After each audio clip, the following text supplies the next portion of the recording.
DSPN, the Devlin Sports Podcast Network. DSPN, welcome to it. Again, if you like what you're listening to and what you're looking at, click that subscribe button. It really does help. We're trying to get to 5,000 subscribers as quick as possible on YouTube. You can catch this podcast as well across Rover, wherever you find your favourite podcasts. We're all over social media as well. It's a big Rugby League chat today, concentrating on the Warriors. Now, I just must say, before we even start, you're talking to three blokes sitting here in the studio. Tony Kemp, former Warriors coach, professional player in both hemispheres, very proud Kiwi. Zane Inglis, the Warriorholic, who just posts non-stop during the season. He's got his own YouTube channel, and he loves the Warriors. Me, I'm a broadcaster, 30 years experience. I love the Warriors, but this is not a cheese, rah-rah, pom-pom kind of podcast. If you want that, I'm afraid, with all due respect and all love in my heart, you're going to have to go elsewhere. We're here to actually discuss this season, where we think the squad, the team is at, and realistic expectations. If you honestly believe that this Warriors side, what you're looking at, is going to win the premiership, no, it's not going to happen. And I'm not being pessimistic, I'm being realistic. This team, this squad, is not going to run down your Melbournes and your Penrith over 24 games and then the playoffs. That doesn't mean I hate the Warriors, not at all. That just means that I'm looking at this team and going, okay, realistically, what is it we're going to achieve? Tony Kemp to start with. Tone, last week you fired a few up. Look, we put a clip out on social media. This is brilliant. And Tony was suggesting CHT takeover from Tohu at number 13. Well, something like 50,000 people jumped that clip and saw it in the first 48 hours. Yeah, you get your haters and so forth. Are you standing by that call, Tone? Look, it was a suggestion that they possibly could be looking for someone like a CHT to fill that spot. Mate, if you're looking for 5,000 clicks on your channel, you got that last week. You know. But yeah, look, I think what you're looking at is you're looking at options, and when you're looking at the young boy that comes over from the Titans, and you've got, of course, the old boy that's been here from Manly. Are they the Tohu Harris type player? But are they really the player that you're looking at to fill that position? Because I think when you're losing, and we'll talk a little bit more about this, I'm sure, when you're losing Tohu Harris and Shaun Johnson in a really critical part of the football field, it's about how do you create other options, because this is what will happen, okay? They'll start with someone, all right? It's either going to work or it's not going to work, and then they're going to have to look at options. What I offered up last week, Marty, was an option, and I think that kid that played 6 for us, who can cover 9, has all the attributes to be 13. Someone said, is he big enough? Well, you don't need to be an absolute Jurgen, more about physical Adonis. The way you play as opposed to the power of it, right? Yeah, you look at Tohu and you look at Shaun Johnson. One thing they're going to have to replace is IQ. So forget about the size. You're going to have to. You're talking about football brain. You're going to have a football brain to sit in that position. You lost a shitload of that when you lost Tohu and Shaun Johnson. All right, Zane, your thoughts on this? Did you agree with Tony last week? And if so, do you also agree or not with the idea that this might be a position that we experiment with over the next season? I've got to say, first and foremost, it's an idea I've been putting out there for a long time. I'm not sure it happens this year initially. Like, I went back and watched that run when Shaun Johnson was out. And Tohu were out during that magic round, Dolphins and so forth game, run there for 3 games. I thought Dylan Walker was absolutely key to all of our playmaking. So I feel like he'll get the first start. But he's off contract at the end of this year. Do we re-sign him? If not, I think Chanel's a definite option. He can hit as hard as anyone in the comp. He's probably the same size as Cameron Murray. He's not Cameron Murray, but physically I think he can do it. And he's probably more suited to that long term than being in the halves, if I'm honest. So I like the idea. The loss of the 5 experienced players, AFB, and we know, we've got Fisher Harris to replace him, Shaun Johnson, Tohu Harris, Marcelo Montoya, Jazz Tavanga. Are the replacements going to be good enough? Zane, you've done some facts and figures here in terms of the amount of games and the experience that those 5 guys take away. So we've lost 837 games as a difference between the total NRL experience of our 2024 NRL squad, 31 players. This year we've got 28 players already named for the top 30. 837 games is the golf in experience. We've gone from an average age of 26 and a half down to 24 and a half. And I think probably the 2 biggest factors for me are the minutes that AFB and Tohu Harris played, Tohu with an average of 65 and AFB was 60. And you're looking at James Fisher-Harris, who only played an average of 47 last year. So how do you make up those minutes? How do you make up the meters, the post-contact meters and the tackles that AFB and Tohu put in is my biggest question. Tony, not just losing 800 odd games of experience, but also I'm talking about players that to me are the heart and soul of our club, especially like I look at Jazz, for example. You know, he's not maybe starting in the 13, but in your 17 every week.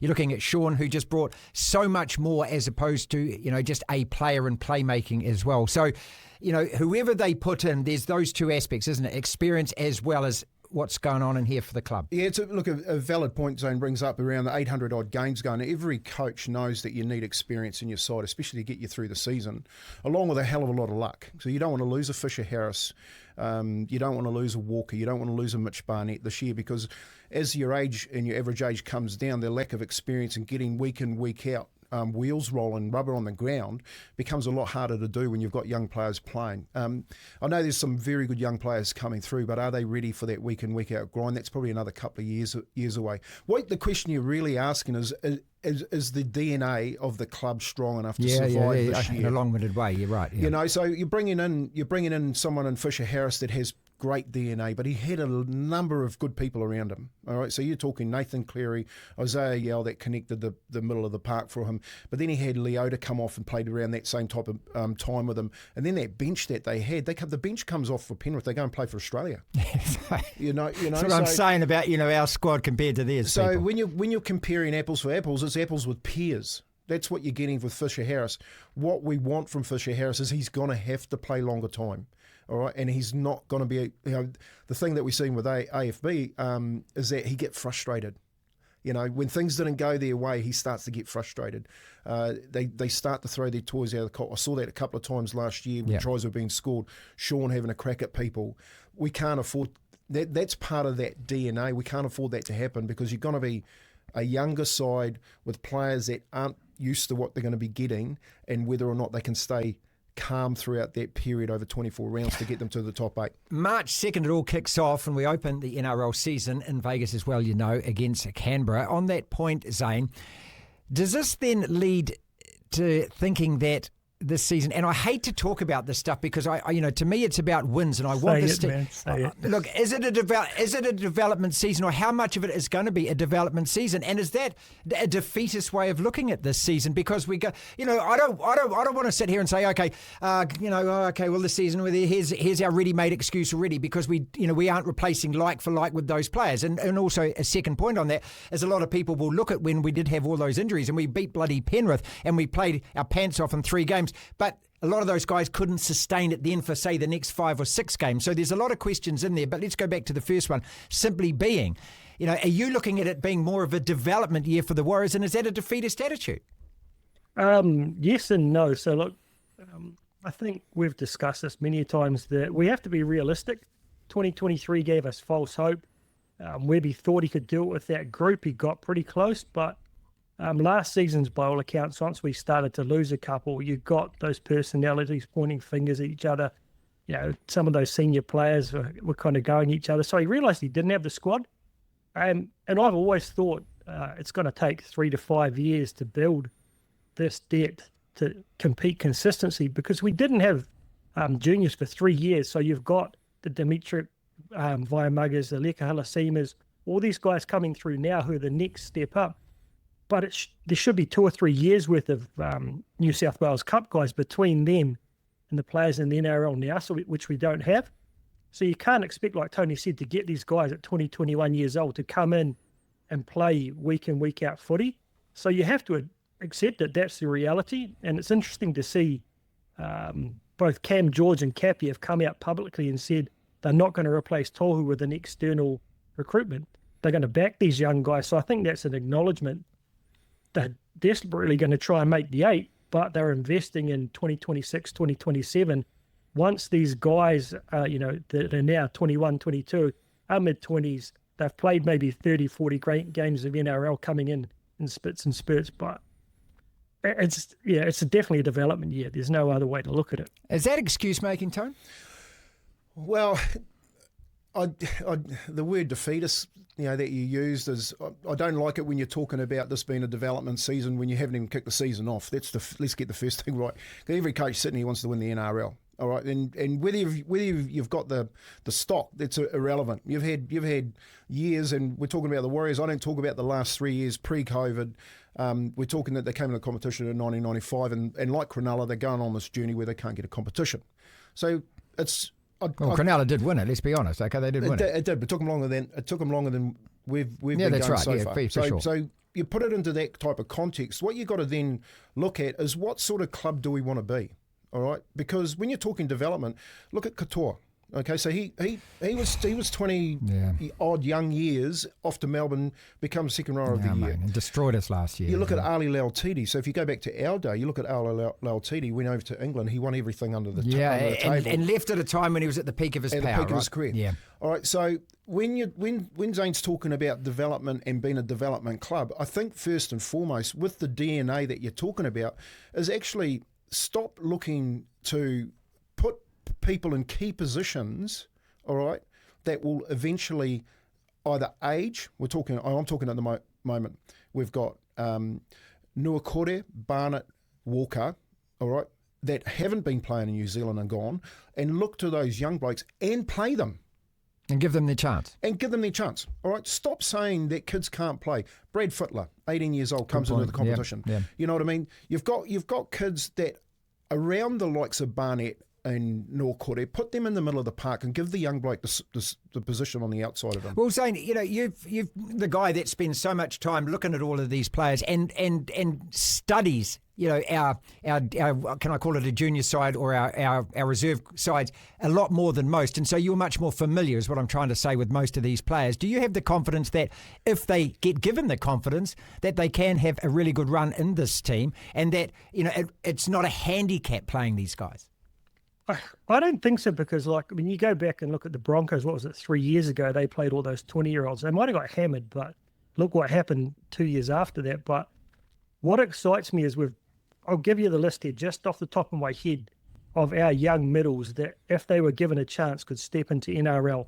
You've got Dimitri Vaiamaga, Tanner Stowell-Smith, Toby Crosby. You've got a kid named Rodney Tuipolito-Vaiea, Jason Sololio, Zaya Maiu. You've still got Tom Ali. You've got Eddie Aramiri and Harry Durbin. So you've got about 10 guys there that you can try. So you put them in there for 3 or 4 weeks, 5 weeks. Then if they start to burn out, like we saw from Leka and Jacob Laban last year, you just rotate them and just see which one steps up. And if you can get 2 or 3 guys like Leka and Dimitri step up, Toby Crosby, man, if that guy can find his feet in rugby league at 104 kgs, what is he, 1.88 metre and runs 11 seconds for 100 metres. There's no prop like that in the NRL. If you can get 2 or 3 of those guys like Tony says to step up, they could be the difference, because no one really knows them. So it definitely but do you have this time? This is what frustrates me. When you talk about development, I want it now. I'm sick of this. I want it now. We won 16 games a couple of seasons. I don't want to be outside the 8 again. I want it now. And so there's that balance, isn't it, Tony? Is saying, okay, do we actually genuinely look 3 or 4 years in the future? And if that's the case, we've got to take a little bit of pain before it. I think off the pitch, it's a perfect storm for the Warriors, because I got this crossover crowd that's slowly drifted into Mount Smart Stadium now, and they've come over from the Blues, and they're trying to find a winner. You know what I mean? That's what they are. You notice that when you go to the games. You've got all these people now with the current jerseys. They're not all from South Auckland. They're travelling up around the country. The Warriors are our side. So it's a perfect time to do this developing stage of it. There's a couple of things here that you really need to understand. Like the first thing around DNA, that takes a long time to build. And you can't keep changing people. You can't keep changing your CEO, you can't keep changing your head coach, because everyone brings a heap of new DNA. And you can't keep changing the owner. All right, so Mark Robinson knows what he's doing. He's got Ortex out there that his old man passed down to him, and they're a successful business. Mm-hmm. He's trying to build a business in here. He's got it right off the football field. He's going to try and get it right on the field. Yeah. The other part about the development side is when those young blokes, and this is the part that people miss. Zane just named 10 young blokes. And I wonder how many Warriors fans, if you go to Mount Smart, ask them how many of those they know, how many of those names that they know. I'll tell you when they will know them is when Sydney Roosters pick them up, and when Melbourne pick them up, and when South Sydney pick them up, because the problem that you got when you're holding a big bunch of kids is you can't keep them all. all right? And the only way that you hold them is that you've got to give them a crack, or you've got to be smart enough to know when to give them a crack. Because if you don't know how to give them that crack and do it properly, then you end up with Katoa, who's sitting in the back row of Melbourne, who's a right edge, is what we need, who's causing havoc in the competition. Mate, I tell you what, just every time I see him playing for Melbourne, I just think, how the hell did we let him go? Just quickly between you, before we get on to the spine, how many games does it take before you can look at a player and go, okay, you are, legit NRL, first 13 or first 17? Is it 30, Zane? Is it 40? Is it 50? Is it 100 in your book? What? It depends on the position and the player. I mean, I look at Dimitri Vaiamanga and I just see NRL player all over him. He's probably only played under 10 games, but he's got the physicality, he's got the swagger. Webby identified him way back in the trial in 2023. I feel him and Leka Halasima are just born to be there. Zion? So I think Zion, after what we saw last year? Sorry? After what we saw last year? Who was that, sorry? I thought it was Zion. I thought you said Zion. Oh, Zion Maiu, I think he's a great player in attack, but it's his motor and his defence that people don't look at. What I see that concerns me is if you put two of those guys on the bench and you have a James Fisher-Harris and a Mitch Barnett go down in the game, can they play 60, 70 minutes? And I don't think Zion's there yet, but a guy like Leka and Dimitri, I think they've got that man's motor at a very young age. So they're two that stand out for me, and Jacob Latham as well. All right, here's the Instagram clip that you're going to cop it on this week, Tony. We're going to do a couple of positional changes here. RTS to start with. You are absolutely adamant he's got to have a number one on his back. I think he'll be captain too. I think they're talking about Mitch Barnett getting the skipper, Fisher-Harris coming in, picking it up on the first year. The problem with him is they're not on the pitch long enough, and Roger's had the captaincy before. He's been NRL Player of the Year. He's been there, done that through the experience. And I think not only does he take the captaincy, but he takes the number one spot as well. Zane? No. This is so much of it wants him to play RTS at fullback because he's our best fullback. Well, that's the I know answer, Webby's going to play Chance. I'm curious to also see Kane Tuopiki because I really do like the idea of RTS taking Montoya's role on the wing. I think he's the only logical person who can step in and give us those meters that Montoya gave us. So I'm really curious to see, is Tane the guy going forward? I'd love to see him get 5 or 6 games to show us he could be as good as Keeney out of the Gold Coast. Because if he's not, we need to figure it out because RTS and CNK are both getting pretty close to the end of their careers, and we have no other. I mean, look, we're all talking. This is 3 positions now for RTS. He was tried in the centres last year. You're talking about fullback, talking about left wing. Just for his sake, surely at least pick him in one and let him play there all season. Is that the answer? Look, I think just for his sake is just for Andrew Webster's sake, like play him in his best position, and that's fullback. He showed that last year when he came in and he did what he did when he was in that jumper. The question around Tuopiki, and I knew that was going to come up from Zane, is that now they're thinking he's a Kenny. All right, he's not. He's not a Kenny. That kid has actually got another gear to go to. He's the closest kid I've seen to Walsh in the competition. Okay. All right, so in terms of speed, you're talking about. Is not Walsh. Right. All right. So we've had Walsh here. We've seen what young Kenny can do, and we've seen what Tuopiki can do, and he's going to take a little bit longer to develop. But forget about all that. You've got Roger in your squad. He is, like Zane said, he is the best bloke for the position. Pick the best bloke for the position. All right. Put Chance in the centres. There's a reason why Ricky Stewart let him go from Canberra. Okay. He cannot consistently, I don't think, over the next couple of years deliver what they want to deliver. And if you've got Roger Tuivasa in the sheet, get the last legs out of him where you can, because I think Roger will step up to the plate and deliver for you. All right. Well, if we anchor him in the spine, can I just quickly ask Kempy something on sure, that? Mate. I don't like the idea of Chance at centre because I think Ali Leatoa and Rocco Berry are NRL ready now. They're the next gen. I want them to develop. I like the idea of Chance at 17. He could play in the middle off the bench, bring all of that energy to running he does it from fullback, covers every position in the back. That's the only place I can honestly see him if we play RTS there. Yeah, great call. What do you think of that? Yeah, great He's call. a great call, he can come off, you look at, when you're talking about fullbacks going into that middle park, you look at what Brent Webb used to do. You know what I mean? Before he took over from Ivan. You know, he just used to come on and put him in a hook and used to cause havoc on those tight feet. The game's changed a little bit since then, Zane, because they manage their middles and the shape of their bodies have changed a lot. So they play longer minutes now and they're fitter. But I think bringing Chance off at the right time off the bench spot, it may be where he plays. My belief is if you got Roger in the side, put him in the best position. Don't muck around I can't with him. argue. If we anchor him at 1, then I mean, quickly give us your spine. Then let's assume that RTS plays 1, or otherwise, give us your spine right now, Zane. Your starting spine. I mean, I can't argue with RTS at fullback. It's just what you do with Chance, and that's a pretty experienced player to maybe not have in your 17. Hook is Wade Egan, but I'm really, really excited to see Sam Healy. Man, that boy has got some upside. His running game is just next level. So we're nicely covered there. So he's a smoky. I'm going for Tanner Boyd and Luke Metcalf in the halves and Dylan Walker at 13. Okay, so last year we had Tomato and we had CHT at 6 and 7 or 7 and 6 when obviously Sean wasn't playing. So your spine right now starts Canberra. We had a big discussion about the depth of the spine and where they've got with Tanner Boyd coming in. You've got young Cleary and, of course, the young boy from Cronulla. But when you start the season, I think he's going to start with some solidity around Tamari Martin at 7 and Metcalf at 6.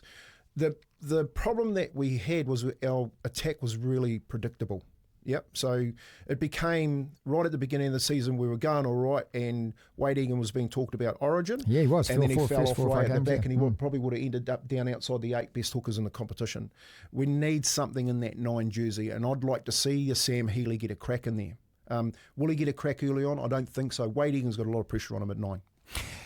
Can one player completely change a team, change a franchise? And Zane, you know, look, I love my NFL and my team of Commanders have just had a remarkable season on the back of a young quarterback, Jaden Daniels, who's just lights out at the moment. I look at the NRL and I think it's a really similar kind of competition, but it's not the same in that one player can't change it. We bring a Fisher Harris in. So what my question is what do we expect from him? Because if everyone thinks he's going to be AFB and he's going to be leading the line like that, making post-contact meters, you've already said that he plays a lot less minutes and things.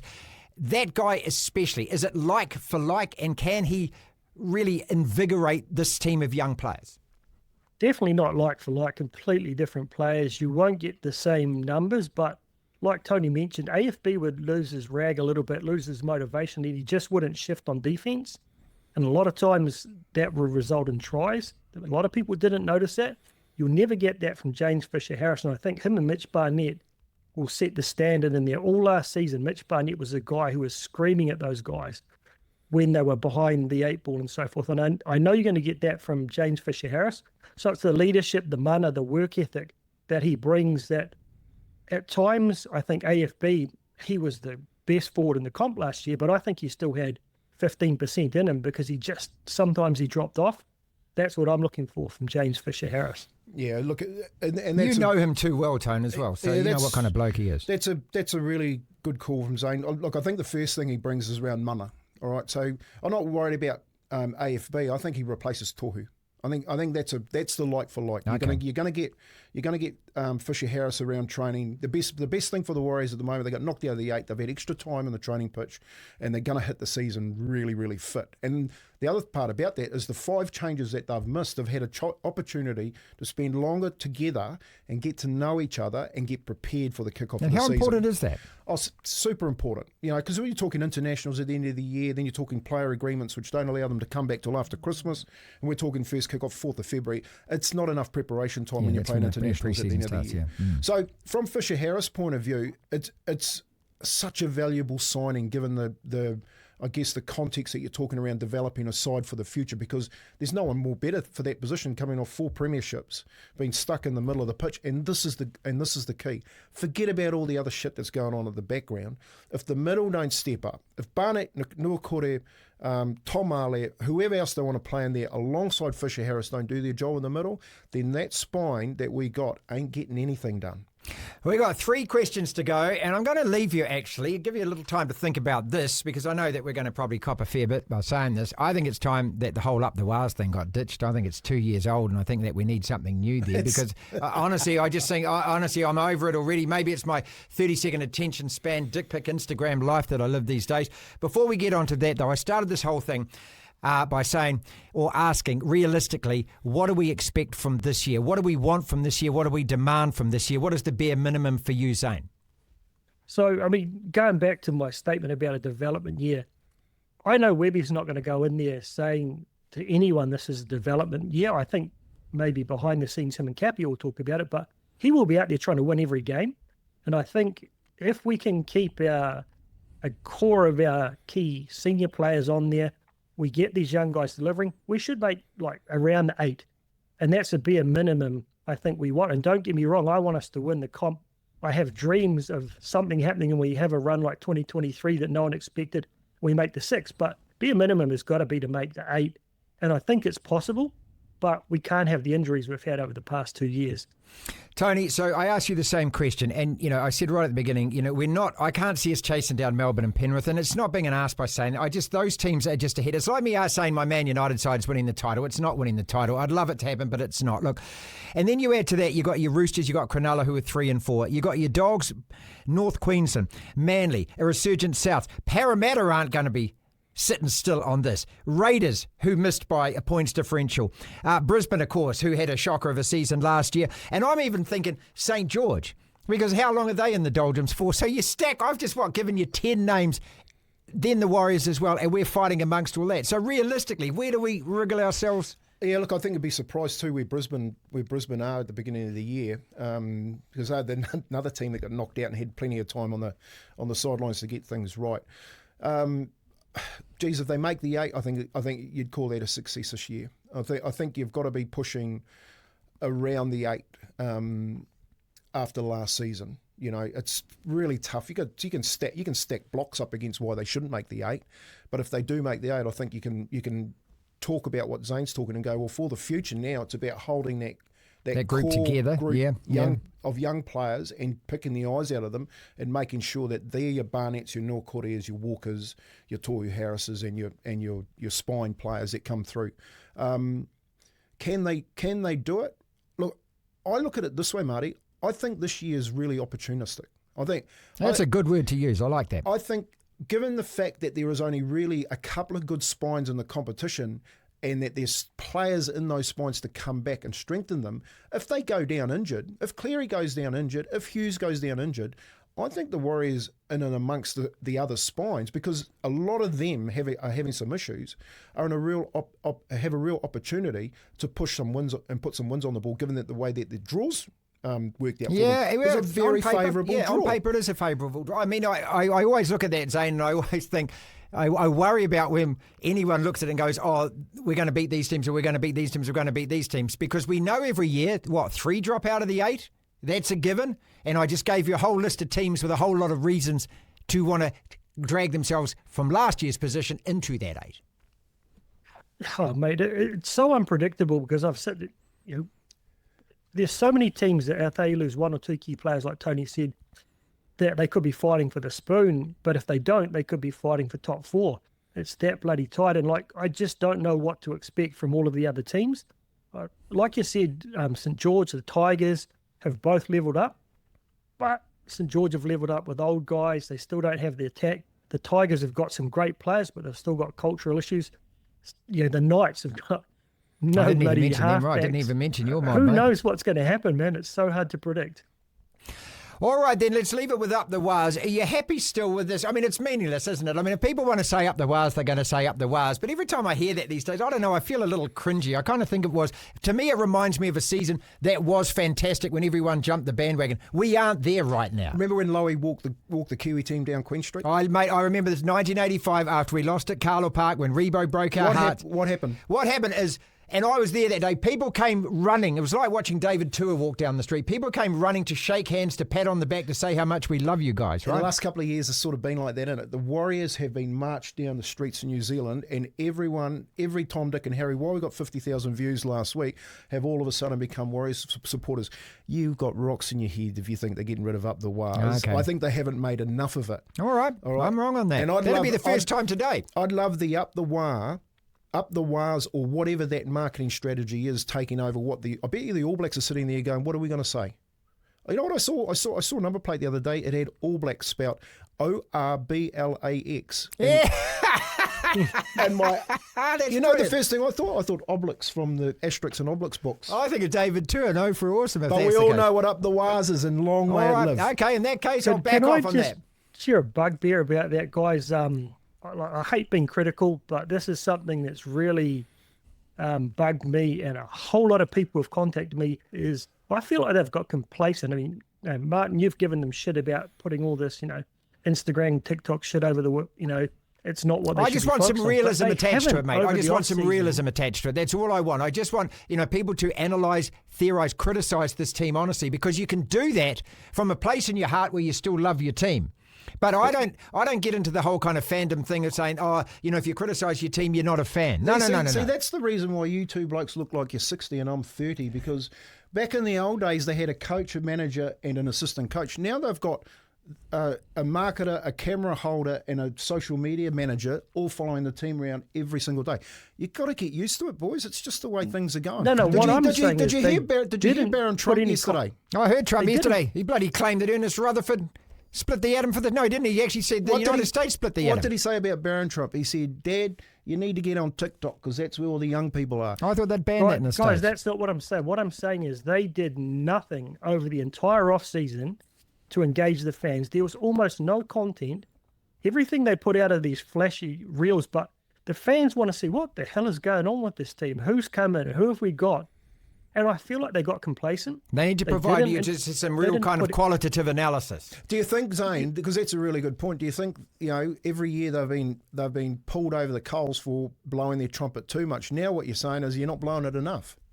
Well, I feel like maybe Webby's asked them to step back a bit, and maybe last year everyone got ahead of themselves and they did all that flash stuff. And maybe he's just saying, look, let's just pull our heads and go under the radar. I don't know. It's not a bad strategy, mate. Just It's not a bad strategy if that's the case. Off-season from them. Okay, we're just, 2 or 3 weeks away from when pre-season starts, and then March here all gets underway. I'm going to ask you this all season, boys. Let's finish on. Are we making the 8, pal? Yes, we are. And don't forget the SG Bulls and Harold Matt side start next Saturday, mate. We're only a week away from the seasons. Are we making the 8, Tone? Or can't see it, Marty. I got to say, I'm with Tony on that. Let's leave you with your T-shirt. If anyone wants to buy one of those, Zane, look at this. This is the new Warriorholic 2025 shirt. Of course, it commemorates the fact of when our team began. 30 years, boys. 30 years. It's got to be a year sometime.